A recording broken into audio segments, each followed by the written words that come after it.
अस्सलाम वालेकुम साथियों, GSN ईद मुबारकूं सभिनी दोस्तनि खे। देश ऐं परदेस में रहंदड़ सभिनी साथियुनि खे ईद जूं मुबारकूं हुजनि।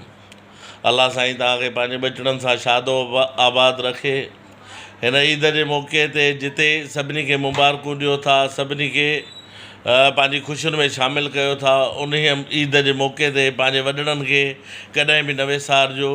उन्हनि जे क़बरुनि ते वञी फातिहा ख़्वानी करे उन्हनि खे यादि कजो ऐं उन्हनि खे पंहिंजी ख़ुशियुनि में शामिलु कजो। ऐं असां ते फ़र्ज़ु थिए थो त असां हिन मौक़े ते फ़लस्तीन जे मुस्लमाननि लाइ दुआ घुरी ऐं पंहिंजो उन्हनि जे हक़ में दुआ घुरी ऐं अलाह साईं खां इल्तिजा कयूं त अलाह साईं असांजे मुस्लमान भाइरनि जी मदद कयो।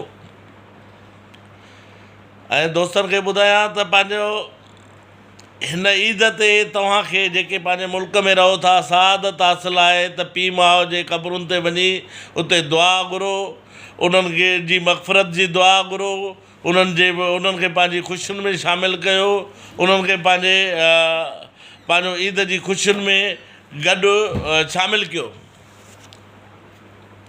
परदेस में रहंदड़ दोस्त अलाह साईं उन्हनि खे बि ख़ुशि करे, जेके पंहिंजे बचड़नि लाइ रोज़गार जी सांगे आहिनि, पंहिंजे बचड़नि जी ख़ुशहालीअ लाइ पंहिंजो कोशिशि में रुधल आहिनि।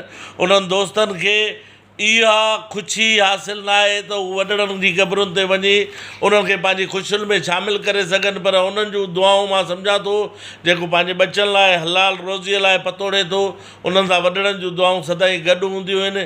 तव्हां वटि सआदत हासिलु आहे, वॾड़नि जी क़बरुनि ते वञी फातिहा ख़्वानी कयो ऐं उन्हनि खे पंहिंजी ख़ुशियुनि में शामिलु कयो त अलाह साईं तव्हांखे हर रस्ते ते कामयाबी अता कंदो। वस्सलाम।